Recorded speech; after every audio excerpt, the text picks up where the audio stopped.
ధీరుడు వీరుడు అంటే ఇంద్రియాల్ని భయాల్ని జయించి భగవంతుడిని ఆరాధించేవాడే నిజమైన మగాడు. ఇది తెలుసుకోండి. ఇక్కడ ఆ నిజమైన మగాడు లక్ష్మణస్వామి అని రామాయణంలో చెప్పారు. ఎందుకంటే అందరూ అయోధ్యలోనే కూర్చున్నారు రాముడు వెళ్తుంటే. రాముడి వెంట వెళ్ళిన ఒకే ఒక్క మగాడు లక్ష్మణుడు. అంటే భోగాన్ని కూడా తృణప్రాయంగా త్యజించి భగవంతుడిని పట్టుకున్నవాడే నిజమైన మగవాడు, వాడే నిజమైన పురుషుడు. తెలుసుకోండి ఇక్కడ. అందుకు నువ్వే మగాడవయ్యా, స్వామి కైంకర్యానికి వెళుతున్నావు, స్వామి ఉన్నాడని నమ్మకం ఉంటే రక్షణ అదే ఉంటుంది. తెలుసుకోండి ఇక్కడ.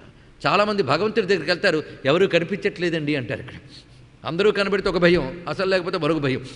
ఎక్కువ మంది కనబడితే రష్ అసలు కనకపోతే ఎవరూ లేరు భయం.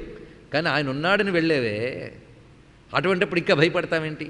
35 మంది 99% మంది భక్తులు అనుకునే వాళ్ళందరికీ లోపల 99% నాస్తికత్వం, బయటకు 1% ఆస్తికత్వం. తెలుసుకోండి ఇక్కడ. కనుక ప్రతి ఆస్తికుల్లో నాస్తికుడు ఉంటాడు, ప్రతి నాస్తికుల్లో ఆస్తికుడు ఉంటాడు. ఇది కూడా తెలుసుకోవాలి. మీరు అనుకుంటున్నారు నాస్తికులు అనుకున్న వాళ్ళందరూ ఆస్తికులనేమో, ఏం లేదు. నాస్తికుల్లో ఆస్తికత ఉంటుంది, ఆస్తికతల్లో నాస్తికులు ఉంటారు. ఇది తెలుసుకోవాలి ఇక్కడ. మనందరిది కలడో లేడో టైపు, ఉన్నాడో లేడో. కలడు అనే టైప్ ప్రహ్లాదుడిది, కలడంబోది కలండు గాలి. అర్థమైంది కదా ఇక్కడ. అలాగే ఇక్కడ ఎంత దృఢ విశ్వాసం ఉండాలండి, ఇక్కడ శ్రద్ధ. అందుకే క్షేత్రంపై దైవంపై ఎంత శ్రద్ధ ఉండాలి. స్వామి తప్ప అన్యం కనబడకూడదండి. అందుకే స్వామి ముందు నిలబడుతూ ఎవడు తోచేస్తాడో అని చుట్టూ చూశారనుకోండి, ఇంకేం స్వామి కనబడతారు ఇక్కడ. ఆ దృఢమైన దర్శనం చేస్తే యోగం అవుతుంది ఇక్కడ. ఈ మహానుభావుడు వెళ్ళి అక్కడే కాపురం పెట్టేశాడు భార్యతో సహా. ఆవిడంత మహాత్మురాలు. ఇద్దరూ కలిసి స్వామివారికి కైంకర్యం, రకరకాల పుష్పాలు ఏరడం, మాలలు కూర్చడం. పైగా మాలలకు కొలత ఉంది, మాలలకు పద్ధతి ఉంది. ఏ ఋతువులో ఏ పత్రాలు వస్తాయి, ఏ పుష్పాలు వస్తాయి గుర్తుపెట్టుకోవడం, అదే పని. స్వామివారికి కైంకర్యం చేయడం, స్తోత్రాలు చేయడం, అదే ఆనందంగా గడుపుతున్నాడు. ఆయనకు బుద్ధి పుట్టింది. ఇలాగా ఏరుకొచ్చినవి కాకుండా నేనే ఒక పూల తోట పెడితే అలా ఉంటుంది అని చక్కటి ఆలోచన వచ్చింది. వెంటనే అర్చక స్వాముల వారికి పెద్దలకి తెలియజేశారు, మంచిదేనైనా ఒక మంచి చోటు చూసుకో, మేము నీకు అది కేటాయిస్తాం, స్వామివారికి పూల తోట నిర్మాణం చేయను. అయితే ఒక్క నియమం అండి, నాకు ఎవరు సహాయకులొద్దు, పనివాళ్ళొద్దు, నేను మా ఆవిడ కలిసి చేస్తాం అంటూ అన్నారు. సరే అని ఇంకా నిర్మాణం మొదలైంది. రకరకాల పూల తోటలు ఏవేవి వేయాలో అన్నీ గుర్తుపెట్టుకున్నాడు. స్వామికి పత్రాలు, పుష్పాలు, పరిమళ పత్రాలు అంటారు కదా, అవన్నీ ఏవేవి ఎక్కడ వేయాలో వ్యవసాయ శాస్త్రాన్ని అనుసరించి నిర్ణయించుకున్నాడు. దాని నీటి సరఫరా కోసం ఒక నూతిని తవ్వాలనుకున్నాడు ఆయన. ఆ నూతిని తవ్వడం కూడా ఎలా అంటే తాను తవ్వడం, ఆ గంపతో మట్టి తీసి వాళ్ళ ఆవిడకి ఇవ్వడం, ఆవిడ తీసుకెళ్ళి దూరంగా వేయడం. ఇది ఆ సమయంలో ఆ భార్య గర్భవతిగా ఉన్నది. కానీ ఇద్దరూ ఆనందంగా స్వామి కైంకర్యం చేసుకుంటున్నారు. ఒకరోజు ఒక 12 ఏళ్ల పిల్లాడొచ్చి తాతానికి సాయం చేయనా అన్నట్టు. నాకు ఎవ్వరి సాయం వద్దురా బాబు అని. ప్రతిరోజు ఈయన వెళ్ళడం, తాత సాయం చేయనా అని అడగడం, ఈయన వద్దురా అని విసుక్కోవడం. కొన్ని రోజులు విసుక్కుని ఎందుకయ్యా నన్ను విసిగిస్తాను అన్నాడు ఆయనకు. అయితే నువ్వు తవ్వుతూ ఉంటూ కిందకి దిగుతూ ఉంటాడు కదా, కిందకి దిగుతూ పైకి గంప అందిస్తున్నాడు. గంప అందుకు రావడం బయట వేస్తుంది. బయట నుంచి వచ్చి ఆ పిల్లాడు ఆ అమ్మతో అన్నట్ట, అమ్మ తాతకు చెప్పకు, ఆ గంప నువ్వు అందుకు నాకు ఇచ్చేయి, నేను వేసి నీకు తెచ్చేసి ఖాళీ గంప ఇచ్చేస్తూ ఉంటాను. వద్దురా బాబు మా ఆయన నియమం అది అన్నాడు. కానీ అమ్మ నా మాట వినవా అన్నట్టు. ఆ పిల్లాడి మొహం చూస్తే కాదనాలు అనిపించలేదు ఆ తల్లికి ఇక్కడ. అందుకని దొరికేళ్లే బద్ధకంగా ఆవిడ శ్రమ తప్పింది అనుకోలేదండి. పిల్లాడి మొహం చూస్తే కాదనలేక సరే అని ఇచ్చినది. వెంటనే ఈయన గమనించాడు, ఇదివరకు గంప వెళితే రావడం ఆలస్యమైంది, ఇప్పుడు వెంటనే వచ్చేస్తాం. ఈయన ఒక్కసారి పైకి వచ్చి చూసేట పిల్లాడు కనబడ్డాడు. ఒరే భడవా, నేను ఎన్ని చెప్పినా అవి వినలేదు కదా అని ఒక్కొక్కసారి కోపం వస్తే అనుచితంగా ప్రవర్తిస్తామండి. వాడు వెంట పరిగెడుతున్నాడు, ఆయన దొరకలేదు, పరిగెత్తడం మొదలుపెట్టాడు. వెంటనే చేతి కింద గురపం కొట్టేశాడు ఎత్తి. అది వెళ్ళి పాపం గడ్డానికి తగిలింది, ఆ నెత్తురోడితే ఆయన వెళ్ళిపోయాడు, మరి కనబడలేదు. వెంటనే నేను వెనక్కి వచ్చేసి ఊరుకున్నాడు. ఈ లోపల కబురు వచ్చింది, ఆలయంలో వెంకటేశ్వర స్వామి విగ్రహం గడ్డం కంది నుంచి నెత్తురుస్తుందండి ఇక్కడ. వెంటనే అక్కడ ఉన్నటువంటి భక్తులు ఎందుకు ఇలా జరుగుతుందో ఆశ్చర్యపోతున్నారు. ఒక భక్తుడిపై స్వామి ఆవేశం వచ్చి నన్ను గుణపంతో కొట్టాడు ఫలానా వాడని చెప్పాడు ఇక్కడ. వెంటనే వార్త వెళ్ళింది, భోరుమును ఏడుస్తూ వచ్చాడు, స్వామి నువ్వు కనబడినా పోల్చుకోలేకపోయాను కదా. ఇప్పటికీ భక్తులకి ఆపదలో ఉన్న వాళ్ళకి తిరుమలలో ఏదో రూపంలో స్వామి కనబడతాడు. అంత భక్తులైన అనంతాళ్వారే పోల్చుకోలేకపోతే మనమేం పోల్చుకోగలమండి. కాశీలో విశ్వనాథుణ్ణి, తిరుమలలో వెంకటేశ్వరుణ్ణి, అలా వాళ్ళ సహాయం పొందిన భక్తులు ఇప్పటికీ ఉన్నారు. అవన్నీ చెప్తా అది పెద్ద పురాణ గాథ అవుతుంది. ఎందుకు మొత్తానికి ఏడిచాడు, బాధపడ్డాడు, నా వల్ల స్వామికి గాయమయ్యింది. అందుకే క్షేత్రాల్లో తిరిగేటప్పుడు జాగ్రత్తగా ఉండాలి. సిద్ధపురుషులు, దేవతలు, మహాత్ములు ఎవరు ఏ రూపంలో వస్తారో తెలియదు. అందుకే కఠినంగా మాట్లాడడం కానీ చెయ్యి చేసుకోవడం కానీ చెయ్యకూడదు. ఎవరికి గాయమవుతుందో తెలియదు. అత్యంత వినయంగా క్షేత్రాల్లో ఉండాలండి. ఇది తెలుసుకోవాలి ఇక్కడ. భోరుముని ఏడ్చాడు, బాధపడ్డాడు. భగవంతుడు పాఠం చెప్పడానికే చేశాడు. ఆఖరికి అన్నాడు, ఏం పర్వాలేదే, నువ్వు ప్రేమతో భక్తితో నా కోసం నియమం పెట్టుకున్నావు కనుక నేను క్షమిస్తున్నాను. అయితే నీకు నాపై ఉన్నటువంటి భక్తికి ఉదాహరణగా ఇది చూపించాను, లేకపోతే నా గాయమేంటి? దీని గుర్తుగా ఆ గుణపం కూడా అందరి చేత పూజింపబడుతూ ఉంటుంది. ఈ చోట ఎప్పుడు పచ్చకర్పూరం మెత్తుతూ ఉంటారులే అని చెప్పాడు. అది స్వామికి ఆ గడ్డం కింద పచ్చకర్పూరం వెనకాల కథ. అదొక భక్తికి చిహ్నం. భక్తవాత్సల్యమూర్తి అనేది కదా ఇవాళ విషయం. అంతే కదా. తర్వాత కథ కూడా ఎంత రమ్యంగా జరిగిందండి. ఇక్కడ తాగిందనుకున్నారా? గుణపం కథ అయ్యిందనుకున్నారా? అందుకే వైకుంఠ ద్వారం దగ్గర పైభాగంలో గుణపం నేటికి దర్శనమిస్తుంది మనకి. అంటే భక్తికి ప్రత్యక్ష నిదర్శనం ఇది. అంతేకాదు, తోట తయారైంది, చక్కటి పువ్వులు. ఉదయం లేచిన దగ్గర నుంచి ఎంత పనండి. భగవంతుడి కోసం పని చేసుకోవాలి కానీ భలే ఉంటుందండి ఇక్కడ. పొద్దుట లేచిన దగ్గర నుంచి ఆ తోటకు పురుగు పట్టకుండా మరింత సమృద్ధిగా పెరగడం కోసం ఏమేమి చేయాలో ఆలోచించడం, చెయ్యడం, ఇదే పని. ఇదంతా పెద్ద ఉపాసనే తెలుసుకోండి. ఇక్కడ భగవంతుడికి పూజ చేయడం ఉపాసన కాదు, అమర్చుకోవడం కూడా ఉపాసనే. దానితో ఆ తోటలు అదే పనిగా తిరుగుతున్నటువంటి మహానుభావుడికి ఒకరోజు పొద్దున్న లేచేటప్పటికల్లా ఒక దృశ్యం కనబడింది.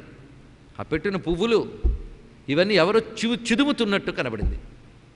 అలాగే చిదిమేసి అక్కడే పడేస్తున్నారు. మళ్ళీ కొన్ని తీసుకుపోతున్నారా కోసుకున్నట్టు కాదు, చిదిమేస్తున్నట్టు అక్కడ. అలా కొన్ని పొదల దగ్గర చిదిమేసిన పువ్వులు, చిదిమేసిన దళాలు కనబడుతున్నాయి. ఎవరీ పని చేస్తున్నారా అనుకున్నాడు. ఇక్కడ ప్రతిరోజు ఇదే వైను.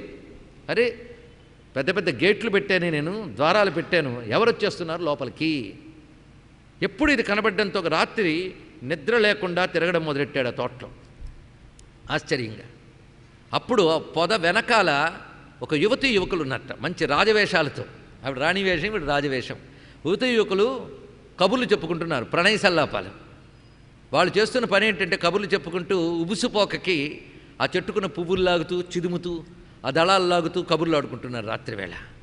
అరే, వీళ్ళ ఈ పని చేస్తున్నారని వెనక నుంచి జాగ్రత్తగా వచ్చి ఇద్దరిని పట్టుకున్నాడు. ఇక్కడ అమ్మయ్య దొరికారు దొంగలు అన్నాడు. ఇక్కడ మమ్మల్ని విడిచిపెట్టి అన్నారు. విడిచిపెట్టేది లేదు బాబు, ఇక రేపటి నుంచి రామలేను. ఇవాళ వచ్చారుగా, ఇన్నాళ్ళు వచ్చారుగా, మిమ్మల్ని విడిచిపెట్టేది లేదు, శిక్షిస్తానని చెప్పి వాళ్ళని బంధించామని ప్రయత్నించాడు. అందులో అతన్ని బంధించే లోపల ఆయన విదిరించుకు తప్పించుకుపోయాడండి. ఇక్కడ పాపం ఆడకూతురు అబల, ఆవిడ చిక్కిపోయింది. ఆవిడ మాత్రం బంధించేశాడు. కానీ ఆవిడ బంధించేటప్పుడు చూశాడు, చాలా మెత్తగా సుకుమారి అయినటువంటి యువతి అని అక్కడ ఉన్నటువంటి తీగలు వాటితో బంధించాడట, పూల తీగలు వాటితో చక్కగా బంధించాడు. చెట్టు కదలకుండా కాపలా కాస్తూ కూర్చున్నాడు. నన్ను విడిచిపెట్టే అందుట. నిన్ను విడిచిపెట్టను, ఎందుకంటే నిన్ను కట్టి ఉంచితే నీ కోసమైనా వాడు వస్తాడు. ఇక్కడ రావణాసురుడు చేసిన పని అదేనండి. ఆవిడని తెచ్చి పెడితే ఆయన వస్తాడని తెలిసాడు. ఇక్కడికి అమ్మవారిని దగ్గర పెట్టుకుంటే అయ్యవారు అమ్మ కోసం వస్తాడు అంటే, లేదు నీకు పుణ్యం ఉంటుంది నన్ను విడిచిపెట్టి, నేను వద్దని చెప్తున్నా అని తెచ్చాడు ఇక్కడికి అని చెప్తుందట.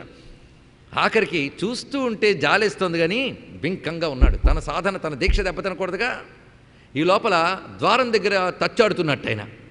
చూసావా, నేను చెప్పానా ఆయన ఉన్నాడని, పట్టుకుని వస్తాను, నేను ఇలాగే బంధించుతాను, విడిచిపెట్టాను, పట్టుకొస్తానని వెళ్ళాడు. ఆయన పరిగెత్తాడండి, మాడ వీధుల్లో పరిగెడుతున్నాడు. వెంటబడ్డాడు, దొరకలే. ఆఖరికి అలిసిపోయి వచ్చాడు. ఏం దొరికాడు మా ఆయన? దొరకలే, పట్టుకోలేకపోయాను. ముసలాండుగా ఆ కుర్రాడు వెంట పరిగెత్తలేకపోయాను, పట్టుకోలేకపోయాను. నిన్ను కట్టేశాను కనుక మళ్ళీ వస్తాడులే రేపు అన్నట్ట. నిద్రపోకుండా అక్కడే కూర్చున్నాడు. తెల్లవారిపోయింది. ఈ లోపల బాజా భజంత్రీలతో అర్చక స్వాములు గుడి నుంచి తోట వైపు వస్తున్నారు. ఏమిటి వీళ్ళు వస్తున్నారు అంటే, మేము ఇవాళ ఉదయం తలుపు తెరిచి వెళ్ళేటప్పటికల్లా స్వామి వక్షస్థలంలో ఉన్న లక్ష్మీదేవి కనబడలేదు ఇక్కడ. దానితో స్వామి ఏమిటిది అని మేము అడిగితే, మాకు స్వామివారు ఒక అర్చక స్వామిని ఆవేశించి చెప్పిన మాట ఏమిటంటే, మా ఆవిడ్ని తోటలో బంధించేశాడు అనంతాళ్వారు, తీసుకురండి అన్నాడు. అమ్మవారిని తీసుకురావడానికి వచ్చాం, అందుకు నువ్వు ఇప్పుడు అమ్మవారిని పంపించు అని అడగానే వెళ్ళి ఆ తల్లి పాదాల మీద పడి భోరిని ఏడ్చి, మీరు వచ్చి విహరించి నన్ను అనుగ్రహించితే గమనించలేకపోయిన తల్లి, ఎప్పటికీ మా దృష్టి స్థూలాన్నే చూస్తుంది కానీ సూక్ష్మాన్ని చూడలేదు, నీ అనుగ్రహం కావాలి అని చెప్పి జాగ్రత్తగా విప్పి అమ్మని ఎలా తీసుకువెళ్ళాలి? 7 మల్లెలు ఎత్తు సుకుమారమైన ఆ తల్లే, ఆవిడ ఎంత సుకుమారమో ఆయనకి తెలుసండి. కులుకక నడవరో కొమ్మలాల జలజల రాలీని జాజులు మా అమ్మకు అన్నాడు. అమ్మవారిని పల్లెకలో తీసుకువెడుతున్నట్ట. అంత కుసుమ సుకుమారిని పల్లెకలో తీసుకెళ్తుంటే బోయిలు మగాళ్ళు మొరటగాళ్ళు ఉండరు, వాళ్ళు కూడా కన్నెబోయిలు అంటే స్త్రీలే మోస్తున్నారు అండి. పైగా వాళ్ళు కులాసంగా మోస్తూ ఉంటే వాళ్ళని మందలిస్తున్నాడు అన్నమాచార్య. కులుకక నడవరో కొమ్మలాల, ఏమిటి అలా విలాసంగా నడుస్తారు? మీరు అలా వేగంగా నడుస్తూ ఉంటే పల్లకీలో కూర్చున్న మా అమ్మ కందిపోతుంది. అదిగో లోపల చూడండి, జాజులు రాలిపోతున్నాయి. పైగా పయ్యద చెరగు జారే భారపు గుబ్బల మీద అయ్యో చెమరించే మా అమ్మకు నేను నుదురు. కుదుపుకి బట్టలు కదులుతున్నాయి, అమ్మ నుదురు చెమరించింది, కానీ జాగ్రత్తగా తీసుకువెళ్ళండి. ఎంత సుకుమారమైన భావన చూడండి. ఇక్కడ అన్నమయ్య చెప్తాడు. అదేవిధంగా ఇక్కడ అమ్మవారిని తీసుకెళ్లాలంటే ఎలాగా తిరిగి అప్పగించవలసిన బాధ్యత తనది. అందుకు బుట్ట తెచ్చి బుట్టలో పువ్వులు వేసి అమ్మ కూర్చో అమ్మ అని నెత్తిని పెట్టుకుని తీసుకెళ్తున్నాడు అక్కడ చిన్నగా. ఆ వెళ్ళేటప్పటికల్లా వెంకటేశ్వరుడు అక్కడ ఈయనకి ప్రత్యక్షమై మావా రా అన్నట్టండి. ఇక్కడ ఆనాడేనాడు ఆకాశరాజు ఇచ్చాడు, ఇప్పుడు నువ్విచ్చోకన మావ అని పిలిచాడు. ఇక్కడ ఒకడు తాత అంటాడు, ఒకడు మావ అంటాడు. వరుసలు కలిపేసాడు. అంత వాత్సల్యం చూపిస్తాడండి స్వామి ఎక్కడ. ఎంత భక్త వాత్సల్యమూర్తి. అందుకే ఆ మాట అంటున్నాడు ఇక్కడ. మరియు అనంతాళు వారి చెరువు గట్టు మన్ను మోయగా తెలిసి మీ నటనలు. ఇలా ఎన్ని భక్తవాత్సల్య స్వరూపాలు చూపించాడు ఇక్కడ.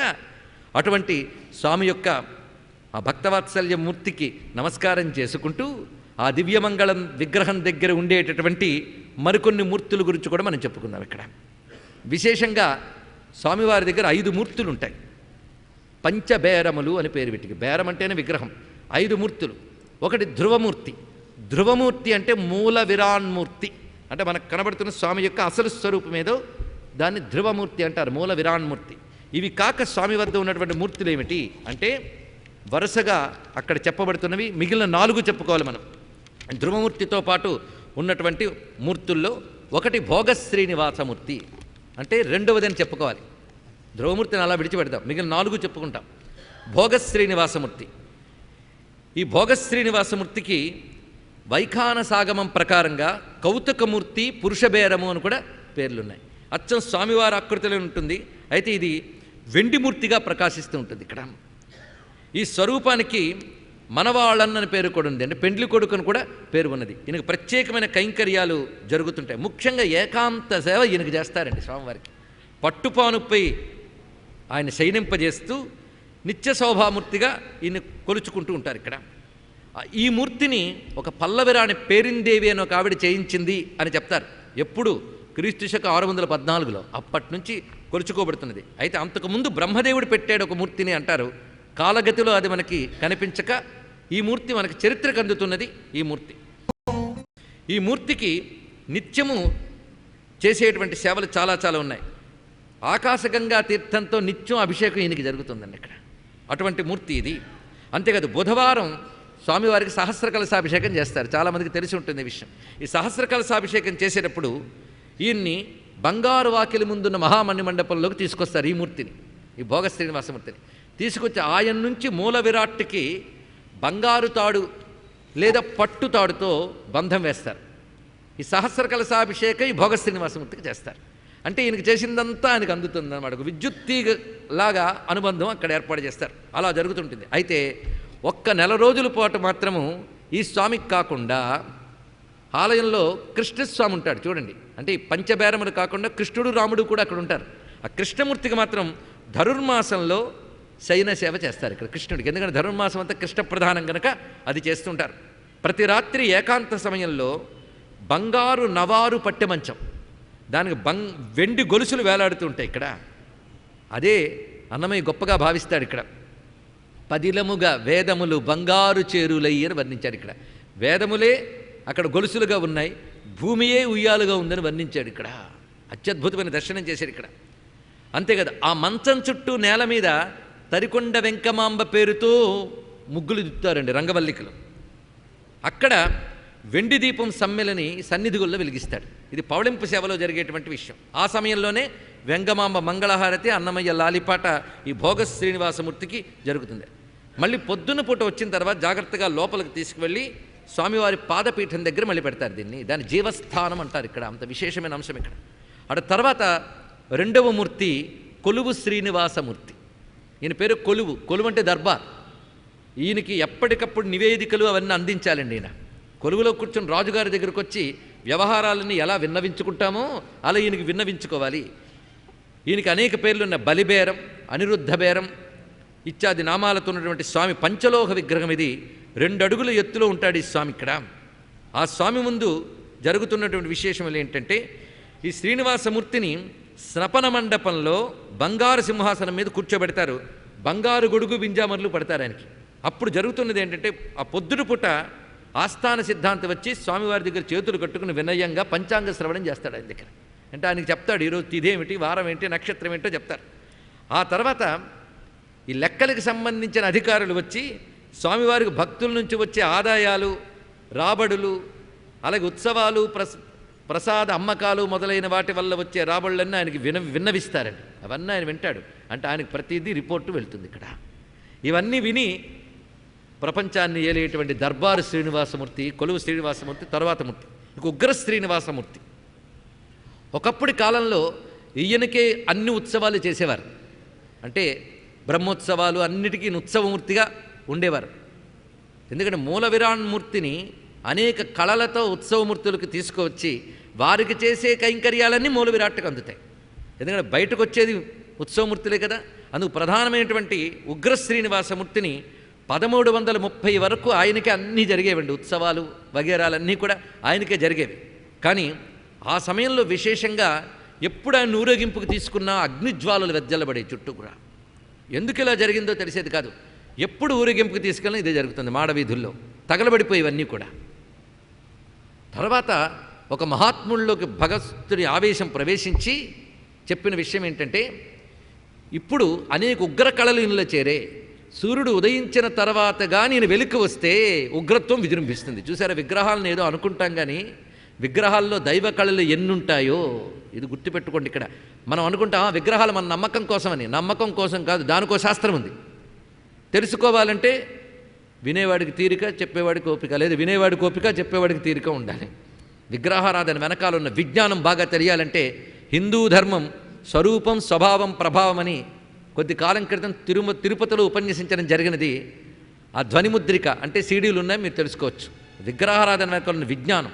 మీరు నమ్మినా నమ్మకపోయినా విగ్రహంలో శక్తి ఉంటుంది, ఇది తెలుసుకోండి ఇక్కడ.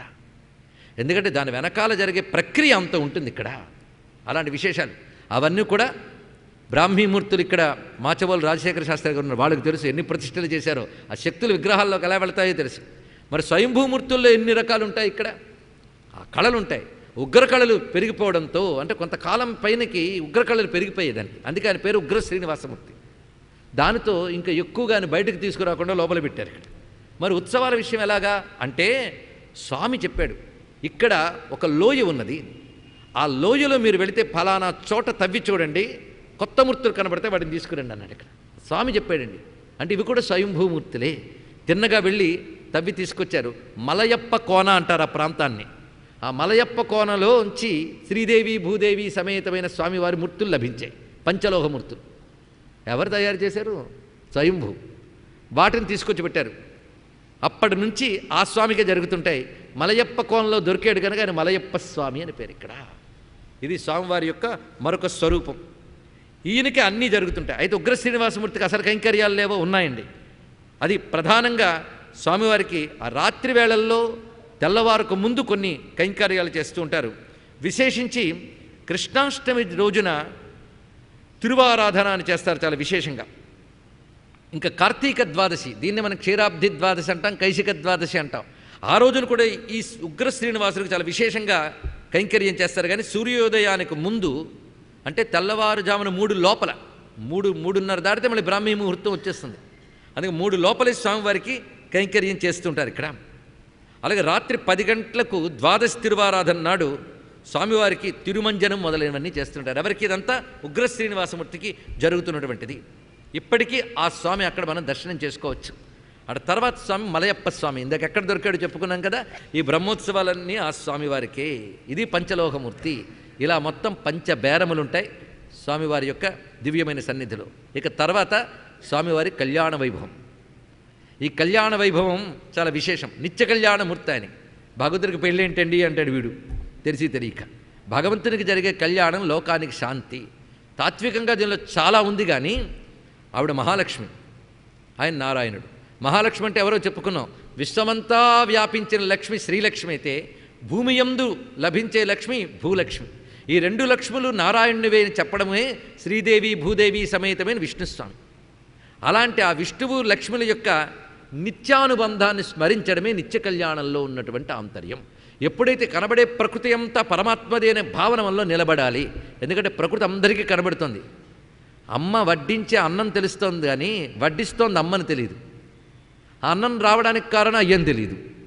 అది తెలుసుకోవడానికే నిత్య కళ్యాణం చేస్తూ నువ్వు అనుభవించే ఐశ్వర్యములన్నీ మహాలక్ష్మి స్వరూపాలు, ఆ మహాలక్ష్మి పరమేశ్వరునిది. ఇది తెలిసాక నువ్వు ఏ ఐశ్వర్యం అనుభవిస్తున్నా నారాయణుని యొక్క స్వరూపమైన భావం కలగాలి. నిత్య కళ్యాణం అంటే ఇది. ఈ నిత్య కళ్యాణాలు జరుగుతూ ఉంటే మనం వెళ్ళినా వెళ్ళకపోయినా ఆలయాల్లో జరిగే నిత్య కళ్యాణాలు, యజ్ఞాల్లో జరిగే శాంతి కళ్యాణం వల్ల లోకానికి క్షేమం ఏర్పడుతుంది. ఎందుకంటే ప్రకృతికి పరమేశ్వరుడికి ఉన్న బంధం మీరు గట్టిగా చెప్పారు కనుక ఆ పరమేశ్వరుని కృపాస్వరూపం ప్రకృతిలో ప్రసరించి మనం రక్షిస్తుంటుంది. అది నిత్య కళ్యాణంలో ఉన్న ఆంతర్యం. అలాంటి నిత్య కళ్యాణం ప్రపంచమంతా స్మరించుకోవాలి. ఆ కళ్యాణ వైభవాన్ని కలియుగంలో ప్రత్యక్షం చేయడానికే జగన్మాత పద్మావతిగా రావడం, స్వామివారు ఆమెను చేపట్టడం అనేది చూపిస్తుంటారు. నేను అన్నమయ్య కీర్తనలతోనే వాళ్ళ పెళ్లి మీకు చూపించే ప్రయత్నం చేస్తాను. కళ్యాణ ఘట్టంతో మనం పూర్తి చేసుకుందాం. అమ్మవారు పల్లకీలో వస్తున్నారు పెళ్లికి వేదిక దగ్గరికి. ఎందుకంటే ఆయన సిద్ధంగా కూర్చున్నాడు, అమ్మవారు వస్తున్నారు. మనం కూడా అమ్మవారి పక్షానే వద్దాం పల్లకీతో. ఆ పల్లకీలో ఆ బోయిలు చెప్తున్నారు జాగ్రత్తగా, బోయిలకి అన్నమయ్య చెప్తున్నాడు జాగ్రత్తగా నడపండి అమ్మవారిని. సరిగ్గా పెళ్లి వేదిక దగ్గరికి అమ్మవారు వచ్చారు. పల్లకి దిగుతోంది. దిగుతున్నప్పుడు పరిచారికలు అక్కడ పల్లకిని కింద పెట్టారు. అమ్మవారు దిగేటప్పుడు ఆ పాదాలు తొడుక్కోవడానికై పాదుకులు పెట్టారు అక్కడ. అవి ఎలా ఉన్నాయంటే జమళి ముత్యాలతోడి చెమ్మాళిగలిడరో రమణికి మణుల హారతులెత్తరో. అన్నమయ్య అంత చక్కగా చెప్పాడు. జమళి ముత్యాలు అంటే వేలాడుతున్న ముత్యాలతో ఉన్నటువంటి బంగారు పాదుకలు. దానిలో పాదం పెట్టి అమ్మవారు పల్లకి దిగారు. దిగేటప్పటికల్లా రమణులు హారతులెత్తారు, హారతులు ఇచ్చారు. వేదిక దగ్గరకు వచ్చింది. ఆ తల్లి సిగ్గుతో కూర్చున్నది. ఆ కూర్చున్న తల్లి ఎంత అందంగా ఉన్నదంటే కళ్యాణం అంతా అయిన తర్వాత ముఖ్యఘట్టం తలంబ్రాలు, అది చెప్పుకుంటే చాలు. తలంబ్రాలు పట్టుకుందండి చేత్తో. ఆయన పట్టుకున్నాడు కానీ ఆయన వేసేస్తున్నాడు. 10 దోసిళ్లకు నొక్క దోసలి. ఆయన 10 దోసిళ్ళు వేస్తే ఇప్పుడు ఒక్కడేస్తుంది. ఎందుకంటే సిగ్గు అంటే తెలుసు కదా, పూర్వం రోజుల్లో భారతీయ స్త్రీల్లో ఉండేదంటారు అక్కడ. ఆ సిగ్గుతో ఆవిడ పట్టుకుని 10 దోసిళ్లకు నొక్క దోసలి త్రపాపర్యంతమే శేషబ్రాలు దిగించన్. ఆయన 10 దోసిళ్ళు ఇస్తే ఒకడేసిందిట. క్రమంగా చనువు పెరిగి సరికి సరి అయిందండి. ఇక్కడ సిగ్గు దిగ్గింది, నెమ్మదిగా దిగుతూ ఉంది, మెట్లు దిగుతూ ఉన్నది. ఇక్కడ పిడికిట తలంబ్రాల పెండ్లి కూతురు కొంత పెడమరలి నవ్వీనే పెండ్లి కూతురు. ఆవిడ నవ్వొస్తుంది కానీ సిగ్గుతో ఉన్నవాళ్ళు, లజ్జ ఉన్నవాళ్ళు బాహాటంగా నవ్వరు కనుక పెడమరలి నవ్వింది, కొంచెం పక్కకి తిరిగి నవ్వింది. ఎంత అందమైన దృశ్యం చూపిస్తున్నాడు. ఈవిడ సామాన్యురాలు కాదు. ఈవిడ కీర్తి, ఈవిడ పేరు వేదములు కీర్తించే, ఋషులు కీర్తించారు. పేరు గల జవరాలే పెండ్లి కూతురు, పెద్ద పేరుల ముత్యాల మెడ పెండ్లి కూతురు. పేరుల ముత్యాలు, దండలుగా ముత్యాలు రత్నాల హారాలు వేసుకున్న పెండ్లి కూతురు, పేరెంట్లాండ్ల నడిమి పెండ్లి కూతురు. పార్వతీదేవి, సరస్వతీదేవి, శచీదేవి మొదలైన దేవకాంతులు పక్కనున్నారండి. దాసీభూత సమస్తదేవ వనితాం. అందుకు పేరెంటాండ్ల నడిమి పెండ్లి కూతురు. అంతేకాదు, మీ ఆయన పేరు చెప్తావా అని అడిగితే విభు పేరు పుచ్చ సిగ్గుపడి పెండ్లి కూతురు. ఇవి ఆనాటి ఆచారాలండి. ఇక్కడ ఆయన తక్కువ వాడండి. ఆ పెండ్లి కొడుకు దర్జాగా కూర్చున్నాడు. మా పెండ్లి కొడుకు ఎటువంటి వాడంటే అక్కడికి వెళ్ళే వరకు అమ్మవారి పక్షం, అక్కడికి వెళ్ళాక అమ్మ పక్షం, అయ్య పక్షం. మనం ఇక్కడ పెట్టని కోటిందరికి పెండ్లి కొడుకు, బొమ్మ పెట్టి అసురులకెల్లా పెండ్లి కొడుకు. మా పెండ్లి కొడుకు అంత గొప్పవాడంటే పెట్టని కోట. పెట్టని కోట అంటే రక్షించేవాడు, అందరినీ రక్షించేవాడు. అంతేకాదు జగద్రక్షణకి విఘాతం కలిగించే అసురుల్ని శిక్షించినవాడు. పెల్లగించి భూమెత్తే పెండ్లి కొడుకు. ఈయన గొప్పతనాలు చెప్తున్నాం వినండి. ఆయన భూమిని పెల్లగించి ఎత్తాడు. అంతేకాదు పిల్లగోవి రాగాల పెండ్లి కొడుకు. కృష్ణస్వామి పెళ్ళైన ఈవుల పెండ్లి కొడుకు. ఈవులంటే దానములు, ఎందరికో ఎన్ని ఇచ్చే పెండ్లి కొడుకు. అలాంటి స్వామి పెంటిపోతుల గూరిచే పెండ్లి కొడుకు, గెంటులేని వెంకటగిరి మీదను వాడే ఉన్న పెండ్లి కొడుకు తెరు అన్నాడు. ఇప్పుడు పెళ్ళైన తర్వాత అక్షతలు వేస్తున్నారు అందరూ. ఈయనే పెళ్లి పెద్దగా ఉన్నాడు అన్నమయ్య. ఇప్పుడు మనమే అయిపోదాం. పెళ్లి పెద్ద ఏం చేస్తారంటే అక్షతలు వేయండి వధూవరులకి అంటారు. ఈయన అక్షతలు ఎవరెవరికి ఇస్తున్నాడో చూడండి. పసిడి అక్షంతలివి, బంగారు అక్షంతలివి. పట్టరో వేగమే రారో ఎవరో చూడండి. దశల పేరెంటాండ్లు దేవుని పెండ్లికి. అన్ని దిక్కుల నుంచి దేవతలు, దేవకాంతలు, ఋషులు, ఋషిపత్తులు అందరూ వచ్చి అక్షతలు పట్టుకోండి, అక్షతలు వేయండి. శ్రీ వెంకటేశ్వరునికి, శ్రీ మహాలక్ష్మికి దైవికపు పెండ్లి ముహూర్తము నేడు కావించి భేరులు మోసే గరుడధ్వజం బెక్కే దేవతలు రారో దేవుని పెండ్లికిని. ఆ దేవతలు ఋషులు వాళ్ళందరూ చూస్తూ ఉండగా ఆ లక్ష్మీనారాయణులైనటువంటి పద్మావతి వెంకటేశ్వర స్వామి యొక్క దివ్య కళ్యాణ వైభవం తిరుమలలో జరుగుతున్నది. ఆ కళ్యాణమూర్తికి మనం నమస్కారం చేసుకుంటూ ఈ దివ్యమైనటువంటి శ్రీ వెంకటేశ్వర తత్వలీలా మహిమ ప్రవచన మహాయజ్ఞం శ్రీనివాస కళ్యాణంతో పరిపూర్ణం చేసుకున్నాం. ఆ దివ్యమూర్తుల ఉభయుల్ని మన మనస్సుల్లో ప్రతిష్ఠ చేసుకుందాం. ఆ లక్ష్మీనారాయణ స్వరూపులైనటువంటి ఆ పద్మావతి శ్రీనివాసమూర్తి మనల్ని అనుగ్రహించుకోక వెంకటగిరికి నమస్సులు, వెంకటగిరిపై ఉన్న వెంకటేశుడైన శ్రీనివాస బ్రహ్మమునకు నమస్సులు. అపారమైన వెంకటేశ తత్వంతో స్వామి అనుగ్రహంతో గురువుల కృపతో బుద్ధి కందినంత ఇది చెప్తున్నంత కాలం తీసిన ఊపిరి వెంకటేశ్వర పాదపద్మాలకు అర్పణ చేసుకుంటూ సర్వం శ్రీ శ్రీనివాస పరబ్రహ్మ చరణారవిందార్పణమస్తు.